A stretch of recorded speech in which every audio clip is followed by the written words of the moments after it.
Assalamualaikum warahmatullahi wabarakatuh. Selamat pagi, Bapak Ibu. Perkenalkan, nama saya Peri Budianto. Di sini saya sebagai guru di SMP Negeri 2 Kuningan. Pada pertemuan kali ini saya akan menjelaskan tentang aksi nyata yang pernah saya buat. Itu tentang topik Merdeka Belajar. Di sini ada pemahaman Merdeka Belajar, Bapak Ibu. Dalam pembuatan proses aksi nyata ini, kita terintegritas ke dalam PMM. Ini dalam masuk ke topik Merdeka Belajar. Salah satunya yang pertama itu pemahaman gagasan dan prinsip pendidikan berdasarkan pemikiran KHD, Ki Hajar Dewantara, agar pemahaman untuk memfasilitasi murid tumbuh sesuai dengan kodratnya. Penerapan pembelajaran yang memerdekakan murid. Ini dalam salah satu topik pertama di dalam PMM, itu topik Merdeka Belajar. Selanjutnya, Ibu Bapak akan mempelajari 5 modul. 5 modul ini di topik Merdeka Belajar. Modul pertama yaitu mengenali dan memahami diri sebagai pendidik. Yang kedua itu mendidik dan mengajar. Modul ketiga, mendampingi murid dengan utuh dan menyeluruh. Selanjutnya, Ibu Bapak akan mempelajari modul keempat, yaitu temanya tentang mendidik dan melatih kecerdasan budi pekerti. Dan yang terakhir, di modul 5, Bapak Ibu akan mempelajari tentang pendidikan yang mengantarkan keselamatan dan kebahagiaan. Ya, itu 5 modul ini dalam topik Merdeka Belajar yang Bapak Ibu harus pelajari. Kalaupun Bapak Ibu hanya mempelajari satu modul, pasti tidak akan bisa ke modul selanjutnya. Dalam arti dari sini berarti Bapak Ibu itu harus menyelesaikan modul pertama dulu, step by step. Jadi untuk melanjutkan ke modul selanjutnya, otomatis Bapak Ibu harus menyelesaikan modul yang pertama, baru kedua, ketiga, dan seterusnya. Selanjutnya, di sini saya akan menjelaskan tentang mengenal dan memahami diri sebagai pendidik. Di sini memahami dan menghayati diri sebagai manusia yang merdeka untuk terus belajar. Jadi dalam konteks di sini, Bapak Ibu, memahami dan menghayati diri sebagai manusia yang merdeka untuk terus belajar dalam arti kita sebagai pendidik, jangan sampai kita itu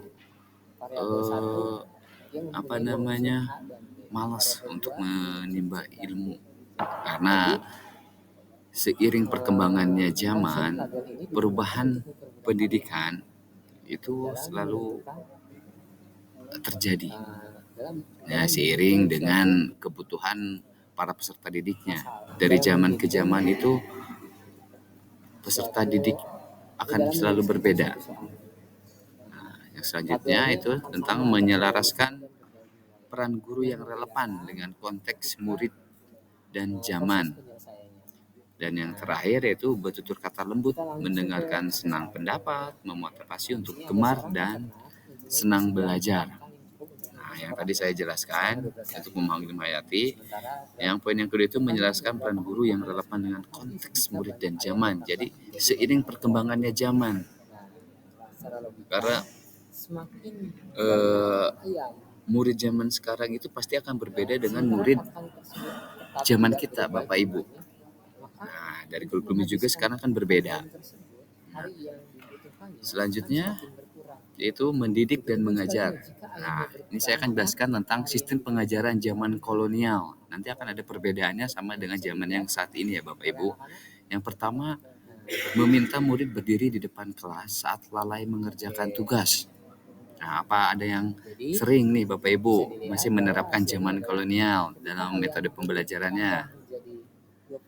Yang kedua, murid duduk rapih menghadap ke depan dengan kelas yang hening. Jadi zaman dulu itu guru setelah masuk ke dalam kelas murid-murid itu kebanyakannya langsung terfokus ke hadapan guru atau ke papan tulis. Dan yang ketiga itu melakukan perankingan berdasarkan nilai pengetahuan. Nah, kalau sekarang itu kadang ada asesmen ya Bu, penilaiannya.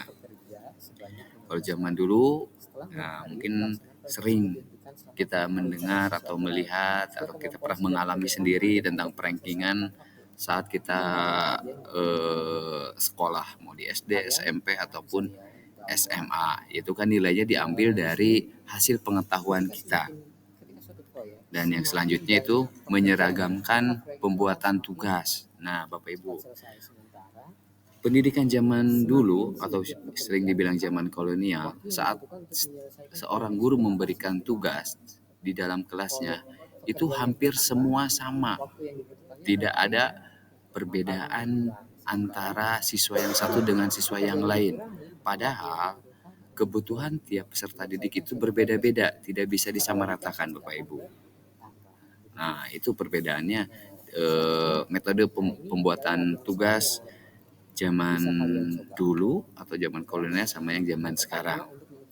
Dan yang terakhir, memukul murid karena tidak mengerjakan tugas. Mungkin Bapak Ibu sekarang juga masih ada ya yang menemukan anak atau murid yang istilahnya tidak bisa diam atau nakal.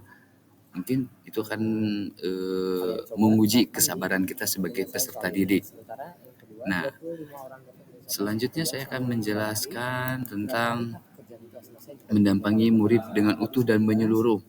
Yang tadi dijelaskan. Di sini ada kodrat keadaan, ada kodrat alam dan kodrat zaman. Selanjutnya, pendidikan yang mengantarkan keselamatan dan kebahagiaan.